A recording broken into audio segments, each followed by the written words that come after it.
Good morning, students. Previous class discussed the fundamental concept of the business economics.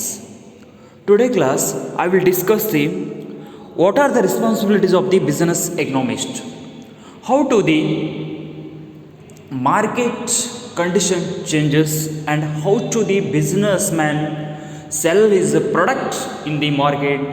That advice given to the businessman from the business economist. ಹಿಂದಿನ ತರಗತಿಯಲ್ಲಿ ನಾವು ಏನು ಮಾಡಿದ್ದೇವೆ ಅಂದರೆ ವ್ಯಾವಹಾರಿಕ ಅರ್ಥಶಾಸ್ತ್ರದ ಮೂಲಭೂತ ಒಂದು ಪರಿಕಲ್ಪನೆಗಳ ಬಗ್ಗೆ, ಪರಿಭಾವಗಳ ಬಗ್ಗೆ ಅಧ್ಯಯನವನ್ನು ಮಾಡಿದ್ದೇವೆ. ಇಂದಿನ ಕ್ಲಾಸ್ನಲ್ಲಿ ನಾವು ಏನು ಮಾಡೋದಂದರೆ ವ್ಯಾವಹಾರಿಕ ಅರ್ಥಶಾಸ್ತ್ರಜ್ಞನ ಪಾತ್ರ ಮತ್ತು ಹೊಣೆಗಾರಿಕೆಗಳು, roll and responsibilities of the business economist. ಆರ್ಥಿಕತೆಯಲ್ಲಿ ಅಥವಾ ಉದ್ಯಮ ಕ್ಷೇತ್ರದಲ್ಲಿ ವ್ಯಾವಹಾರಿಕ ಅರ್ಥಶಾಸ್ತ್ರದ ಪಾತ್ರ ಮತ್ತು ಹೊಣೆಗಾರಿಕೆಗಳು. The business economist role is a very important in the business because if the sometime businessman cannot updated his project according to the demand for the people, as well as not adopted the technology according to the economy. ಇಲ್ಲಿ ಏನಾಗ್ತಾ ಇದೆ ಅಂದರೆ ವ್ಯಾವಹಾರಿಕ ಅರ್ಥಶಾಸ್ತ್ರದಲ್ಲಿ ಅಥವಾ ಆರ್ಥಿಕತೆ ಒಳಗೆ ಉದ್ಯಮಿದಾರರನ್ನು ಕಾಲಕ್ಕೆ ಅನುಗುಣವಾಗಿ ಅತ್ಯಾಧುನಿಕ ತಂತ್ರಜ್ಞಾನಗಳನ್ನು ಅಳವಡಿಸಿಕೊಳ್ಳಲಲ್ಲದೆ ಮಾರುಕಟ್ಟೆಯಲ್ಲಿ ಜನರ ಒಂದು ವಿಭಿನ್ನ ರೀತಿಯಾದಂಥ ವಸ್ತುಗಳ ಯಾವ ರೀತಿಯಾಗಿ ಬೇಡಿಕೆ ಮಾಡ್ತಾರೆ ಎನ್ನುವುದನ್ನು ಕೂಡ ಅವನಿಗೆ ಅರಿಯಲು ಸಾಧ್ಯವಾಗುವುದಿಲ್ಲ. ಆ ಸಂದರ್ಭದಲ್ಲಿ ಆ ಒಂದು ಉದ್ಯಮಿದಾರನಿಗೆ ವ್ಯಾವಹಾರಿಕ ಅರ್ಥಶಾಸ್ತ್ರಜ್ಞನು ಏನು ಮಾಡ್ತಾನಂದರೆ ತನ್ನದೇ ಆದಂಥ ರೀತಿಯಲ್ಲಿ ನೀತಿ ನಿಯಮಗಳನ್ನು, ಯಾವ ರೀತಿಯಾದಂಥ ವಸ್ತುಗಳನ್ನು, ಯಾವ ಗುಣಮಟ್ಟದ ವಸ್ತುಗಳನ್ನು ಜನರು ಬಯಸ್ತಾ ಇದ್ದಾರೆ ಅಂತ ಅವ್ರಿಗೆ ಏನು ಮಾಡ್ತಾರಂದರೆ ಸಲಹೆಯನ್ನು ಕೊಡುವುದರ ಮುಖಾಂತರ ಏನು ಮಾಡ್ತಾರಂದರೆ ಉದ್ಯಮಿದಾರನಿಗೆ ಏನು ಮಾಡ್ತಾನಂದರೆ ವ್ಯಾವಹಾರಿಕ ಅರ್ಥಶಾಸ್ತ್ರಜ್ಞನು ಅವನದೇ ಆದಂಥ ರೀತಿಯಲ್ಲಿ ಏನು ಮಾಡ್ತಾನಂದರೆ ಸಲಹೆ ಸೂಚನೆಗಳನ್ನು ನೀಡ್ತಾ ಇರ್ತಾನೆ. If the business economist providing the proper information about the market, as well as the which type of the goods demand in the market, and also which type of the goods more demand in the market, as well as the if the rich people which type of the goods are more buying and the which type goods are the less buying in the market. ಇಲ್ಲಿ ಏನಾಗ್ತದೆ ಅಂದರೆ ಆರ್ಥಿಕತೆಯಲ್ಲಿ ಯಾವ ರೀತಿಯಾಗಿ ಶ್ರೀಮಂತರು ಎಷ್ಟು ಯಾವ ವಸ್ತುಗಳಿಗೆ ಅವರು ಬೇಡಿಕೆಯನ್ನು ಮಾಡ್ತಿದ್ದಾರೆ, ಯಾವ ವಸ್ತುಗಳಿಗೆ ಕಡಿಮೆ ಬೇಡಿಕೆಯನ್ನು ಮಾಡ್ತಿದ್ದಾರೆ, ಅಷ್ಟೇ ಅಲ್ಲದೆ ಕಾಲಕ್ಕೆ ಅನುಗುಣವಾಗಿ ಜನರ ಒಂದು ಅಭಿರುಚಿಗಳು ಯಾವ ರೀತಿಯಾಗಿ ಬದಲಾವಣೆ ಆಗ್ತಾವೆ ಅನ್ನೋದನ್ನು ಕೂಡ ಏನಾಗ್ತದೆ ಅಂದರೆ ಇಲ್ಲಿ ವ್ಯಾವಹಾರಿಕ ಅರ್ಥಶಾಸ್ತ್ರವನ್ನು ಸ್ಪಷ್ಟವಾಗಿ ವ್ಯವಹಾರದ ಒಂದು ಉದ್ಯಮಿದಾರನಿಗೆ ಏನು ಮಾಡ್ತಾನೆ ಅಂದರೆ ಸರಿಯಾದ ರೀತಿಯಲ್ಲಿ ಸರಿಯಾದ ಒಂದು ಮಾರುಕಟ್ಟೆಗೆ ಅನುಗುಣವಾಗಿ ಏನು ಮಾಡ್ತಾನೆ ಅಂದರೆ ಸಲಹೆ ಸೂಚನೆಯನ್ನು ಕೊಡ್ತಾನೆ. ಅದಕ್ಕಾಗಿ ಏನಂತೆ if the business economist providing these suggestions to the businessmen according to the market situations as well as the demand for the people, ಜನರ ಒಂದು ಬೇಡಿಕೆಗೆ ಅನುಗುಣವಾಗಿ, ಮಾರುಕಟ್ಟೆಯ ಸನ್ನಿವೇಶಕ್ಕೆ ಅನುಗುಣವಾಗಿ ಅವನು ಒಂದು ವ್ಯವಹಾರ ಉದ್ಯಮಿದಾರನಿಗೆ ಏನು ಮಾಡ್ತಾನೆ ಅಂದರೆ ತನ್ನದೇ ಆದಂಥ ರೀತಿಯಲ್ಲಿ ಏನು ಮಾಡ್ತಾನೆ ಅಂದರೆ ಸಲಹೆ ಸೂಚನೆಗಳನ್ನು ನೀಡ್ತಾ ಇರ್ತಾನೆ. If the business economics is a very important role in the economy because every country having the industry and everyone getting the more profit. It is only possible in the business. If a person getting a more income, if he start the business and getting the more profit, only this getting the more profit in the business. ಇಲ್ಲಿ ಯಾವುದೇ ಒಂದು ಒಬ್ಬ ವ್ಯಕ್ತಿ ಏನಾದರೂ ಹೆಚ್ಚಿನ ಹಣವನ್ನು ಗಳಿಸಬೇಕು, ಹೆಚ್ಚಿನ ಆದಾಯವನ್ನು ಗಳಿಸಬೇಕೆಂದರೆ ಅದು ವ್ಯವಹಾರದಿಂದ ಮಾತ್ರ ಸಾಧ್ಯವಿದೆ. ಅದಕ್ಕಾಗಿ ಏನಾಗ್ತಂದರೆ ನಾವೇನೋ ಒಂದು ಹೆಚ್ಚಿನ ಆದಾಯವನ್ನು ನಾವು ಗಳಿಸಬೇಕಂದ್ರೂ ಕೂಡ ಏನು ಮಾಡ್ತೇವೆ, ವ್ಯವಹಾರವನ್ನು ನಾವು ಆರಂಭ ಮಾಡೋಕ್ಕೆ. If business man start is business, he must and should understanding the market situation as well as the product information. ಇಲ್ಲಿ ಒಬ್ಬ ಉದ್ಯಮಿದಾರನು ಏನಾದರೂ ಒಂದು ವಸ್ತುಗಳನ್ನು ತಯಾರಿಸ್ತಾ ಇದ್ದಾನಂದರೆ, ಏನೋ ಅವನು ವ್ಯವಹಾರವನ್ನು ಆರಂಭ ಮಾಡ್ತಾ ಇದ್ದಾನಂದರೆ ಅಲ್ಲಿರುವಂಥ ಮಾರುಕಟ್ಟೆ ಸನ್ನಿವೇಶಗಳನ್ನು ಮತ್ತು ಯಾವ ರೀತಿಯಾದಂಥ ವಸ್ತುಗಳಿಗೆ ಬೇಡಿಕೆ ಇದನ್ನು ಅನ್ನೋದನ್ನು ಕೂಡ ಏನು ಮಾಡಬೇಕಂದ್ರೆ ಅವನು ಮನಗಾಣಬೇಕಾಗ್ತದೆ. ಅವಾಗ ಏನಾಗ್ತದೆ ಅಂದರೆ ಅವನ ಒಂದು ಉದ್ಯಮವು ಕೂಡ ಏನಾಗ್ತದೆ ಅಂದರೆ ಸುಗಮವಾಗಿ ಸಾಗ್ತಾ ಇರ್ತದೆ. And business economists play a very useful role in the process of the decision making at the firm level. If the every firm level businessman taking the decision properly, because the every firm level decision decide his product quality, ಪ್ರತಿಯೊಂದು ಒಂದು ಉತ್ಪಾದನೆಯನ್ನು ಏನೋ ಒಂದು ವಸ್ತುವನ್ನು ಉತ್ಪಾದನೆ ಮಾಡ್ತಿರೋದ್ರಿಂದ ಪ್ರತಿ ಹಂತದಲ್ಲೂ ಕೂಡ ಏನು ಮಾಡಬೇಕಂದ್ರೆ ಉದ್ಯಮಿದಾರನು ಅಲ್ಲಿ ತನ್ನದೇ ಆದಂಥ ಒಂದು ನಿರ್ಧಾರವನ್ನು ಅಲ್ಲಿ ತೆಗೆದುಕೊಳ್ಬೇಕು. ಯಾಕಂದರೆ ಅವ ಪ್ರತಿ ಹಂತದಲ್ಲಿ ತೆಗೆದುಕೊಳ್ಳುವಂಥ ನಿರ್ಧಾರಗಳು ಆ ಒಂದು ವಸ್ತುವಿನ ಒಂದು ಗುಣಮಟ್ಟವನ್ನು ಪರೀಕ್ಷೆ ಮಾಡ್ತವೆ. ಅದಕ್ಕಾಗಿ ಏನಾಗ್ತದೆ ಆ ಒಂದು ವಸ್ತುವನ್ನು ತಯಾರಿಸುವಾಗ ಪ್ರತಿ ಹಂತದಲ್ಲೂ ಕೂಡ ಆ ಒಂದು ವಸ್ತುವಿನ ಗುಣಮಟ್ಟ ಆಗಿರ್ಬೋದು, ಆ ಒಂದು ವಸ್ತುವಿನ ಬೆಲೆ ಆಗಿರ್ಬೋದು, ಅದಕ್ಕೆ ತಗಲುವಂಥ ವೆಚ್ಚ ಆಗಿರ್ಬೋದು, ಪ್ರತಿಯೊಂದನ್ನು ಕೂಡ ಏನು ಮಾಡಬೇಕಂದ್ರೆ ಅವನ್ನ ನಿರ್ಧರಿಸಬೇಕಾಗ್ತದೆ. If the every firm level businessman must and should know the quality of the product as well as the cost of the product, because if the cost of the product, it is helpful to decide the price of the product. ಇಲ್ಲಿ ಒಂದು ವಸ್ತುವಿನ ವೆಚ್ಚ ಅನ್ನೋದು ಏನಾಗ್ತದೆ ಅಂದರೆ ಆ ಒಂದು ವಸ್ತುವಿನ ಬೆಲೆಯನ್ನು ನಿರ್ಧಾರ ಮಾಡಲಿಕ್ಕೆ ಸಹಾಯ ಆಗ್ತಿರ್ತದೆ. ಅದಕ್ಕಾಗಿ ಏನಂದ್ರೆ ಪ್ರತಿಯೊಂದು ಹಂತದಲ್ಲೂ ಕೂಡ ಏನಾಗ್ತದೆ ಆ ಒಂದು ವಸ್ತುವನ್ನು ತಯಾರಿಸುವಾಗ ಉದ್ಯಮಿದಾರರನ್ನು ಪ್ರತಿಯೊಂದಕ್ಕೂ ಕೂಡ ಏನು ಮಾಡ್ತದೆ ಅಂದರೆ ಪ್ರಾಮುಖ್ಯತೆಯನ್ನು ನೀಡಬೇಕಾಗಿರ್ತದೆ.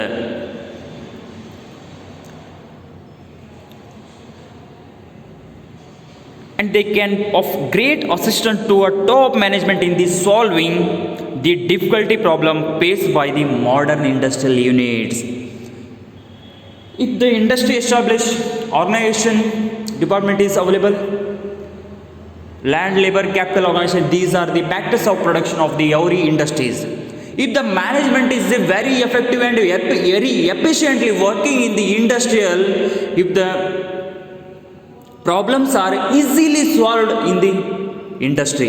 ಇಲ್ಲಿ ಆಡಳಿತವು ಕೂಡ ಏನಾಗ್ತದೆ ಅಂದರೆ ಒಂದು ಸಂಘಟನೆ ಇದ್ದಾಗ ಆ ಸಂಘಟನೆಯು ಸಾಮರ್ಥ್ಯಕ್ಕೆ ಅನುಗುಣವಾಗಿ, ಜ್ಞಾನಕ್ಕೆ ಅನುಗುಣವಾಗಿ, ಸರಿಯಾದ ರೀತಿಯಲ್ಲಿ ಸಂದರ್ಭಕ್ಕೆ ಅನುಗುಣವಾಗಿ ಕೈಗಾರಿಕೆಗೆ ತನ್ನದೇ ಆದಂಥ ಸಲಹೆ ಸೂಚನೆಗಳನ್ನು ನೀಡ್ತಾ ಇದ್ದರೆ ಈ ಒಂದು ಆಧುನಿಕ ಕೈಗಾರಿಕೆ ಘಟಕಗಳಲ್ಲಿ ಕೂಡ ಏನಾಗ್ತದೆ ಅಂದರೆ ಅದರದೇ ಆದಂಥ ಒಂದು ಬದಲಾವಣೆಯನ್ನಾಗಿ ಏನು ಮಾಡ್ತಂದರೆ ಹೆಚ್ಚಿನ ಉತ್ಪಾದನೆಯನ್ನು ಕೂಡ ಇಲ್ಲಿ ಉತ್ಪಾದಿಸ್ಬೋದು. If the management properly suggestion to the modern industrial units, automatically modern industries adopted the various type of the technologies and the skill labors appointed and also having the more profit in the industrial sector. ಇಲ್ಲಿ ಕೈಗಾರಿಕೆಗಳು ಏನು ಮಾಡಬೇಕಂದ್ರೆ ಆ ಒಂದು ಮಾರುಕಟ್ಟೆ ಸನ್ನಿವೇಶಕ್ಕೆ ಅನುಗುಣವಾಗಿ ಕೌಶಲ್ಯಪೂರಿತವಾದಂಥ ಕಾರ್ಮಿಕರನ್ನು ನೇಮಕ ಮಾಡಬೇಕು. ಅಲ್ಲದೆ ಅತ್ಯಾಧುನಿಕ ತಂತ್ರಜ್ಞಾನಗಳನ್ನು ಕೂಡ ಏನು ಮಾಡಬೇಕಂದ್ರೆ ಅಳವಡಿಸಿಕೊಳ್ಳೋದ್ರಿಂದ ಏನಾಗ್ತದೆ ಅಂದರೆ ಅವರು ಒಂದು ತಮ್ಮ ಉತ್ಪಾದನೆಯನ್ನು ಕೂಡ ಏನು ಮಾಡ್ತಾರೆ ಅಂದರೆ ಹೆಚ್ಚಿಸ್ಕೋಬೋದು. That's why management properly assistance to the modern industrial units and some time the modern industrial units are facing the some of the problems and that problems are solved in the very easy way. That's why business economist is a very important in the business. ಅದಕ್ಕಾಗಿ ಇಲ್ಲಿ ಏನಾಗ್ತಂದರೆ ಯಾವುದೇ ರೀತಿಯ ನಿರ್ಣಯಗಳನ್ನ ನಾವು ತೆಗೆದುಕೊಳ್ತಾ ಇದ್ದೇವೆ ಅಂದರೆ ಆ ಒಂದು ಪ್ರತಿಯೊಂದು ನಿರ್ಣಯದಲ್ಲೂ ಕೂಡ ಅಂತ ವ್ಯಾವಹಾರಿಕ ಅರ್ಥಶಾಸ್ತ್ರದ ಪಾತ್ರವು ಬಹಳಷ್ಟು ಪ್ರಮುಖವಾಗಿದೆ. ಯಾಕಂದರೆ ಒಂದು ವ್ಯವಹಾರವನ್ನು ನಾವು ಆರಂಭ ಮಾಡ್ತಾ ಇದ್ದೇವೆ ಅಂದರೆ if suppose business man start is a business, how much investment and how to gaining the more profit, which type of the product is more demand in the market.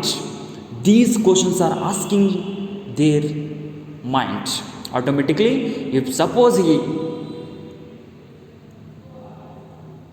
able to getting the answer these questions, he can easily start his business and getting the super normal profit.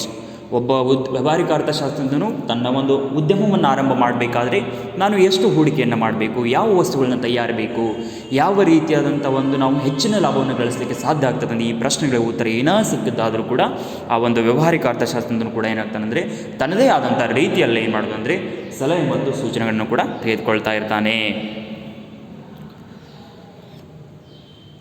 And business economist provide the proper or required information to the businessman. They collect and analyzing the specialized skills and the sophisticated techniques. Nothing but the technologies adopted according to the economy, and also the some of the businessmen must and should adopt the specialized skills. Specialized skills as well as appoint the skillful laborers. ಇಲ್ಲಿ ವ್ಯಾವಹಾರಿಕ ವ್ಯವಹಾರವನ್ನು ಮಾಡುವಂಥವರು ಕಾಲಕ್ಕೆ ಅನುಗುಣವಾಗಿ ಅಥವಾ ಸಮಯಕ್ಕೆ ಅನುಗುಣವಾಗಿ ಏನು ಮಾಡಬೇಕಂದ್ರೆ ತಮ್ಮದೇ ಆದಂಥ ರೀತಿಯಲ್ಲಿ ಏನು ಮಾಡೋದು ನಿರ್ಧಾರಗಳನ್ನು ತೆಗೆದುಕೊಳ್ಳಬೇಕು. ಯಾವ ರೀತಿ ಅಂದರೆ ಏನು ಒಂದು ಕೈಗಾರಿಕೆ ನಡೆಸಲಿಕ್ಕೆ ಏನೋ ಒಂದು ಮಾಹಿತಿ ಬೇಕಾದರೂ ಕೂಡ ಅವರು ವ್ಯಾವಹಾರಿಕ ಅರ್ಥಶಾಸ್ತ್ರದ ಕಡೆ ಬಡಿಬೇಕು. ಅಷ್ಟೇ ಅಲ್ಲದೆ ಅವರು ಒಂದು ಹೊಸ ರೀತಿಯಾದಂಥ ತಂತ್ರಜ್ಞಾನಗಳನ್ನು ಕೂಡ ಏನು ಮಾಡಬೇಕಂದ್ರೆ ಇಲ್ಲಿ ಅಳವಡಿಸ್ಕೋಬೇಕಾದ್ರೆ sophisticated techniques nothing but the updated technology according to the economy. ಆರ್ಥಿಕತೆಗೆ ಅನುಗುಣವಾಗಿ ಏನು ಮಾಡಬೇಕಂದ್ರೆ ತಂತ್ರಜ್ಞಾನಗಳನ್ನು ಕೂಡ ಅಳವಡಿಸ್ಕೋಬೇಕಾಗ್ತದೆ. And specialise skill if some of the time product is produce in the very different way and very attractive way. ಇಲ್ಲಿ ಏನಾಗ್ತದೆ ಅಂದರೆ ಒಂದು ವಸ್ತುವನ್ನು ತಯಾರಿಸುವಾಗ ಅದರದೇ ಆದಂಥ ಒಂದು ಕೌಶಲ್ಯಗಳನ್ನು ಅದರಲ್ಲಿ ಬೆಳೆಸಬೇಕು. ಯಾಕಂದರೆ ಒಂದು ವಸ್ತುವನ್ನು ವಿಭಿನ್ನ ರೀತಿಯಲ್ಲೇ ತಯಾರಿಸಿದಾಗ ಆ ಒಂದು ವಸ್ತು ಏನು ಮಾಡ್ಬೋದು ಅಂದರೆ ಅನುಭೋಗಿದಾರರನ್ನು ಬಹು ಸರಳವಾಗಿ ಏನು ಮಾಡೋದು ಸೆಳೆಬೋದು. ಅದಕ್ಕಾಗಿ ಏನಂತಂದರೆ if the industrial units getting the information and specialise skills and the sophisticated technologies adopted according to the economic situation. Suppose businessmen adopted these skills, automatically his business is more progress in the economy. ಈ ಎಲ್ಲ ರೀತಿಯಾದಂಥ ಕೌಶಲ್ಯಗಳನ್ನು ತಂತ್ರಜ್ಞಾನಗಳನ್ನು ಅವನೇನಾದರೂ ಅಳವಡಿಸ್ಕೊಂಡಾದರೆ ಆರ್ಥಿಕತೆಯಲ್ಲಿ ಏನಾಗ್ತದೆ ಅವನ ಒಂದು ವ್ಯವಹಾರವೂ ಕೂಡ ಏನಾಗ್ತದೆ ಅಂದರೆ ಬಹಳಷ್ಟು ದೊಡ್ಡ ಮಟ್ಟಕ್ಕೆ ಹೋಗ್ತಾ ಇರ್ತದೆ.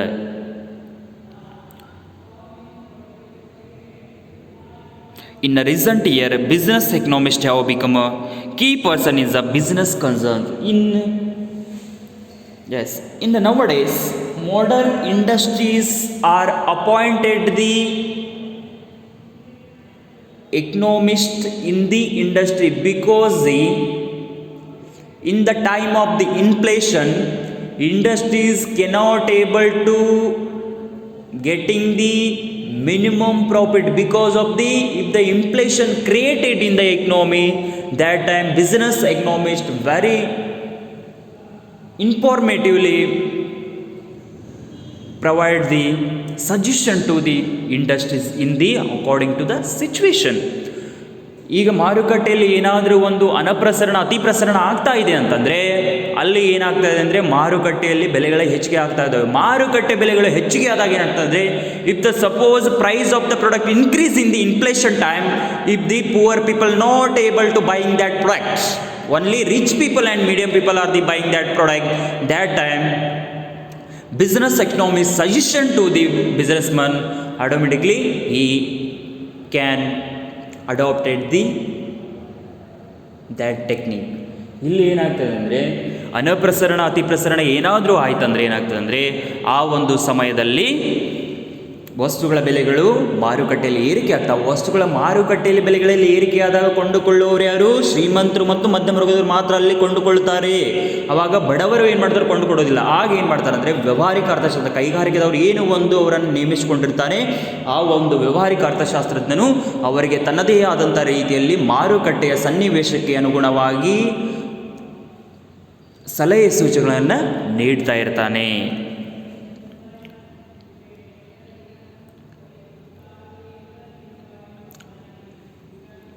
In advanced countries, they are found in every type of the business enterprise, be it a business corporation, a bank, a mutual fund, loan association, or the holding companies. In the advanced countries like the America and the England, it is the best example for the advanced countries, America and the England. These countries are found in the every type of the business enterprise. In these countries having the more capital, that's why they are adopted the various business enterprise, and it is a various business corporation. These business corporation only providing the suggestions for the various type of the industry in that country. ಆ ಒಂದು ದೇಶದಲ್ಲಿ ಏನಾಗಿದೆ ಅಂದರೆ, America ಮತ್ತು England ದೇಶದಲ್ಲಿ ಒಂದು ಮುಂದುವರಿದಂಥ ರಾಷ್ಟ್ರಗಳಲ್ಲಿ ಏನಾಗ್ತದೆ ಅಂದರೆ, ವಿವಿಧ ರೀತಿಯಾದಂಥ ಒಂದು ವ್ಯವಹಾರ ಉದ್ಯಮಗಳು ಹುಟ್ಟಾಕಿದ್ದಾವೆ. ಅದಕ್ಕಾಗಿ ಅಂತ ವ್ಯವಹಾರ ಉದ್ಯಮಗಳನ್ನು ಕೂಡ ನಡೆಸಲಿಕ್ಕೆ ಅಂತೇಳಿ ಅಲ್ಲಿ ವ್ಯವಹಾರಗಳ ಒಂದು ಕಾರ್ಪೊರೇಷನ್ ಅನ್ನುವಂಥ ಒಂದು ಸಲಹಾ ಸಮಿತಿಯನ್ನು ಕೂಡ ಅಲ್ಲಿ ಏನು ಮಾಡ್ತಾರೆ, ನೇಮಕ ಮಾಡ್ತಾ ಇರ್ತಾರೆ. ಈ ರೀತಿಯಾಗಿ ಕೂಡ ಅಲ್ಲಿ ಏನು ಮಾಡ್ತಾರೆ ಅಂದರೆ, ಅದರದೇ ಆದಂಥ ಸಲಹೆ ಮತ್ತು ಸೂಚನೆಯನ್ನು ನೀಡಲಿಕ್ಕೆ ಕೂಡ ಏನಾಗ್ತಾರೆ ಅಂದರೆ, ಸಪ್ರೇಟಾಗಿ ಕೂಡ ಅಲ್ಲಿ ಏನು ಮಾಡ್ತಾರೆ ಅಂದರೆ ಒಂದು ಸಮಿತಿಯನ್ನು ಕೂಡ ಅಲ್ಲಿ ನೇಮಕ ಮಾಡ್ತಿರ್ತಾರೆ. And a bank, a mutual fund, loan association or the holding companies. A bank providing the finance loan to the businessman in a minimum interest rate. ಇಲ್ಲಿ ಬ್ಯಾಂಕ್ಗಳು ಏನು ಮಾಡ್ತವೆ ಅಂದರೆ, ಹಣಕಾಸು ಸಂಸ್ಥೆಗಳು ಒಬ್ಬ ಉದ್ಯಮಿದಾರನಿಗೆ ಕೈಗಾರಿಕೆಯನ್ನು ಮುನ್ನಡೆಸಲು ಅವನಿಗೆ ಸಾಲದ ರೂಪದಲ್ಲಿ ಏನು ಮಾಡ್ತಾರೆ, ಅಗದಿ ಕಡಿಮೆ ದರದಲ್ಲಿ, ಬಡ್ಡಿ ದರದಲ್ಲಿ ಹಣವನ್ನು ಒದಗಿಸ್ತಾ ಇರ್ತಾರೆ. And mutual funds also providing the loan to the businessman and loan associations various according to the business. Various loan associations also establish in that advanced countries or a holding companies. The holding company is nothing but the investment companies. If the more investment in that country is only providing the loan to the businessmen. And the sum of the functions of the business economist.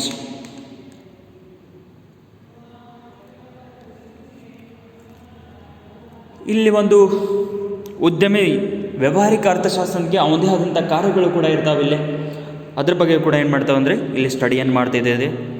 Business economist performs a number of functions. He has the number of functions. The nature of his function largely depends upon the type of the business enterprise.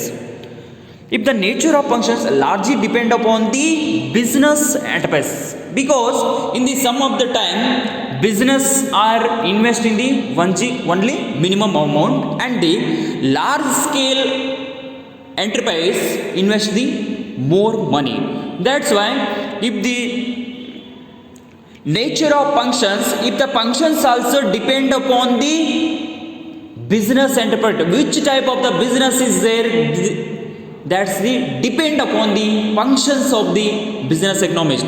ಆ ಒಂದು ವ್ಯಾವಹಾರಿಕ ಅರ್ಥಶಾಸ್ತ್ರಜ್ಞನ ಒಂದು ಪಾತ್ರವು ಏನಾಗ್ತದೆ ಅಂದರೆ, ವ್ಯಾವಹಾರಿಕವಾದಂಥ ವಿವಿಧ ರೀತಿಯಾದಂಥ ಒಂದು ವ್ಯವಹಾರದ ಮೇಲೆ ಏನಾಗ್ತದೆ ಅಂದರೆ ಅವಲಂಬಿತವಾಗಿರ್ತದೆ. A business economist employed in the savings banks has to determine the general direction in which a bank should move. It is also the sum of the time business economist providing the suggestion to the banks, and also he should saving bank and has to determine the general direction a bank should move.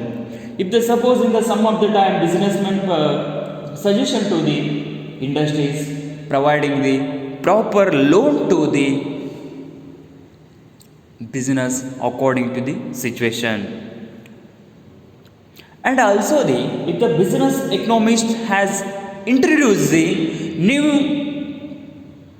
schemes according to the market situation as well as the industrial investment. ಇಲ್ಲಿ ವ್ಯಾವಹಾರಿಕ ಅರ್ಥಶಾಸ್ತ್ರಜ್ಞನು ಏನು ಮಾಡ್ತಾನೆ ಅಂದರೆ, ಕೈಗಾರಿಕೆ ಹೂಡಿಕೆಗೆ ಅನುಗುಣವಾಗಿ, ಮಾರುಕಟ್ಟೆಯ ಸನ್ನಿವೇಶಕ್ಕೆ ಅನುಗುಣವಾಗಿ ತನ್ನದೇ ಆದಂಥ ಹೊಸ ರೀತಿಯಾದಂಥ ಸ್ಕೀಮ್ಗಳನ್ನು ಕೈಗಾರಿಕೆಯಲ್ಲಿ ಏನು ಮಾಡ್ತಾನೆ, ಪರಿಚಯ ಮಾಡ್ತಾನೆ. ಇಲ್ಲಿ and if suppose he introducing a new schemes, it is a very helpful to the benefits for the bank. If suppose the industrial workers working in the industry, they are getting the salary from the bank, because a businessman giving his salary from the bank. ಇಲ್ಲಿ ಏನು ಮಾಡ್ತಾನೆ ಅಂದರೆ, ವ್ಯವಹಾರಿಕ ಉದ್ಯಮದಾರನ ಏನು ಮಾಡ್ತಾನೆ, ಬ್ಯಾಂಕಿನ ಜೊತೆ ಅವಿನಾಭಾವ ಸಂಬಂಧ ಇರ್ತದೆ. ಯಾಕಂದರೆ ಇಲ್ಲಿ ಇಲ್ಲಿ ಕೈಗಾರಿಕೆಯಲ್ಲಿ ಕೆಲಸ ಮಾಡುವಂಥ ಕಾರ್ಮಿಕರ ಒಂದು ವೇತನವನ್ನು ಅವನು ಬ್ಯಾಂಕಿನ ಮುಖಾಂತರ ಏನು ಮಾಡ್ತಾನೆ ಅಂದರೆ, ಕಾರ್ಮಿಕರಿಗೆ ಏನು ಮಾಡ್ತಾನೆ ಅಂದರೆ ನೀಡ್ತಾ ಇರ್ತಾನೆ. ಅದಕ್ಕಾಗಿ ಇಲ್ಲಿ ಏನದು ಅಂದರೆ, if he has providing the information to the banks for introducing the new schemes and also the reducing the interest rate. ಇಲ್ಲಿ ವ್ಯವಹಾರಿಕ ಅರ್ಥಶಾಸ್ತ್ರಜ್ಞರು ಕೂಡ ಏನು ಮಾಡ್ತಾನೆ, ಬ್ಯಾಂಕುಗಳಿಗೂ ಕೂಡ ಏನು ಮಾಡ್ತಾನೆ ಅಂದರೆ ವಿವಿಧ ರೀತಿಯಲ್ಲಿ ಏನು ಮಾಡ್ತಾನಂದರೆ ಅವನು ಸಲಹೆ ಸೂಚನೆಗಳನ್ನು ಕೊಡ್ತಾ ಇದ್ದಾನೆ. ಆ ಒಂದು ಸಲಹೆ ಸೂಚನೆಗಳನ್ನು ಕೊಡೋದರ ಮುಖಾಂತರ ಅಷ್ಟೇ ಅಲ್ಲದೆ ಆ ಒಂದು ಬ್ಯಾಂಕಿನ ಒಂದು ಬಡ್ಡಿ ದರವನ್ನು ಕೂಡ ಏನು ಮಾಡ್ತಾನೆ ಅಂದರೆ ಕಡಿಮೆ ಮಾಡಿದಾಗ ಕೂಡ ಏನು ಮಾಡ್ತಾನೆ ಅಂದರೆ ಹೆಚ್ಚಿನ ಜನರನ್ನು ಏನು ಮಾಡ್ತಾನೆ ಅಂದರೆ ಆ ಒಂದು ಹಣಕಾಸು ಸಂಸ್ಥೆಗಳಿಂದ ಏನು ಮಾಡ್ತಾನೆ ಅಂದರೆ ಸಾಲಗಳನ್ನು ತಗೊತಾ ಇರ್ತಾರೆ.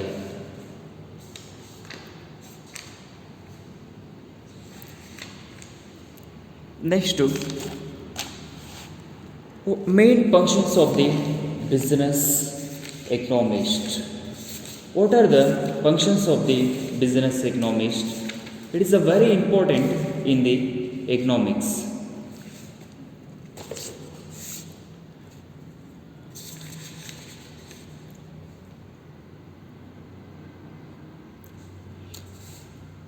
And the specific functions of the business economics: sales forecasting, ಮಾರಾಟದ ಬಗೆಗೆ ಅಂದಾಜು ಮಾಡುವುದು ಇದು ಒಂದು ನಿರ್ದಿಷ್ಟ ಕಾರ್ಯ. First functions of the business economist: sales forecasting, how to sale that product in the market, when was the more selling in the market, how to the sales price decided, how when was the this product more attract to the consumer. ಇಲ್ಲಿ ಏನಾಗ್ತದೆ ಅಂದರೆ ಮಾರಾಟದ ಬಗ್ಗೆ ಅಂದಾಜು ಮಾಡೋದಂದರೆ ಆ ಒಂದು ವಸ್ತು ಯಾವ ರೀತಿಯಾಗಿ ಮಾರುಕಟ್ಟೆಯಲ್ಲಿ ಮಾರಾಟ ಆಗ್ತದೆ, ಯಾವ ಬೆಲೆಗೆ ಮಾರಾಟ ಆಗ್ತದೆ, ಯಾವಾಗ ಅದು ಮಾರಾಟ ಆಗ್ತದೆ, ಯಾವಾಗ ಅದು ಹೆಚ್ಚಿಗೆ ಮಾರಾಟ ಆಗ್ತದೆ, ಈ ರೀತಿಯಾದಂಥ ಒಂದು ಪ್ರಶ್ನೆಗಳನ್ನು ಕೂಡ ಏನು ಮಾಡ್ತಾನಂದರೆ ಬಿಸ್ನೆಸ್ ಎಕನಾಮಿಸ್ಟ್ ಕೂಡ it is one of the functions of the specific function of the business economist. He also thinking about the business and providing the proper information to the business economist. And second one, individual market research, ಮಾರುಕಟ್ಟೆ ವೈಯಕ್ತಿಕವಾಗಿ ಮಾರುಕಟ್ಟೆಯ ಸಮೀಕ್ಷೆಗಳನ್ನು ಕೈಗೊಳ್ಳುವುದು. Why he individual market research? Because the every market situation is different. If the in the market day to days price for the product also variations, and also the people's taste and preference also changed according to the situation of the climatic condition as well as the economy.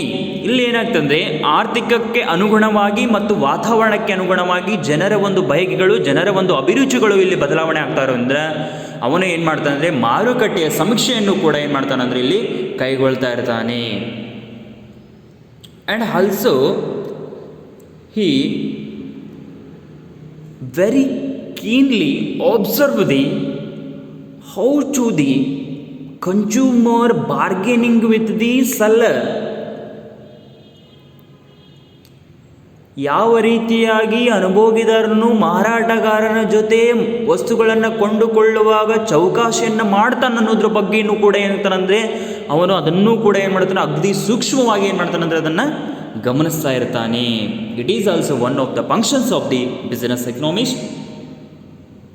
And economic analysis of the competing firms, third functions of the business economist, economic analysis of the competing firms, ಪ್ರತಿಸ್ಪರ್ಧಿ ಸಂಸ್ಥೆಗಳ ಆರ್ಥಿಕ ವಿಶ್ಲೇಷಣೆ. ಇಲ್ಲಿ ಏನು ಮಾಡ್ತಾರೆ ಅಂದರೆ ಪ್ರತಿಯೊಂದು ರೀತಿಯಲ್ಲಿ ಏನು ಮಾಡ್ತಾರೆ ಅಂದರೆ ವಸ್ತುಗಳನ್ನು ಏನು ಮಾಡ್ತಾರೆ ಅಂದರೆ ಅಲ್ಲಿ ಸ್ಪರ್ಧಾತ್ಮಕ ಯುಗದಲ್ಲಿ ಏನು ಮಾಡ್ತಾನೆ ಪ್ರತಿಸ್ಪರ್ಧೆಗಳ ಸಂಸ್ಥೆಗಳ ಒಂದು ಆರ್ಥಿಕ ವಿಶ್ಲೇಷಣೆಯನ್ನು ಮಾಡ್ತಿರ್ತಾನೆ. ಈ must and should the economic analysis of the competing firms nothing but these firms R the more selling in the market, how to the competition between the various firms and which type of the firms are the more competing in the market, how to peoples are adopted that product, and how when they are buying that product. These are the very important in the economy. ಇಲ್ಲಿ ಯಾವಾಗ ಒಂದು ಸ್ಪರ್ಧೆಗಳ ಒಂದು ವಸ್ತುಗಳ ಇರ್ತಾವೆ, ಯಾವಾಗ ಒಂದು ಸ್ಪರ್ಧೆಗೆ ಹೆಚ್ಚಿನ ಮಟ್ಟಕ್ಕೆ ಕೊಡ್ತಿರ್ತಾರೆ, ಯಾವ ರೀತಿಯಾಗಿ ಅನ್ಬೋದು ಅದನ್ನು ಕೊಂಡ್ಕೊತಿರ್ತಾರೆ, ಯಾವ ಸಮಯದಲ್ಲಿ ಅದನ್ನು ಕೊಂಡ್ಕೊಳ್ತಿರ್ತಾರೆ, ಈ ರೀತಿಯಂಥ ಪ್ರಶ್ನೆಗಳನ್ನು ಕೂಡ ಇಲ್ಲಿ ಏನು ಮಾಡ್ತಾರೆ ಅಂದರೆ ಹೆಚ್ಚಿಗೆ ಇಲ್ಲೂ ಕೂಡ ಏನು ಮಾಡ್ತಾರೆ ಅಂದರೆ ಇಲ್ಲಿ ಹೇಳ್ತಾ ಇರ್ತಾರೆ. Next class I will discuss the remaining specific functions and afterwards I will discuss the main functions of the business economics.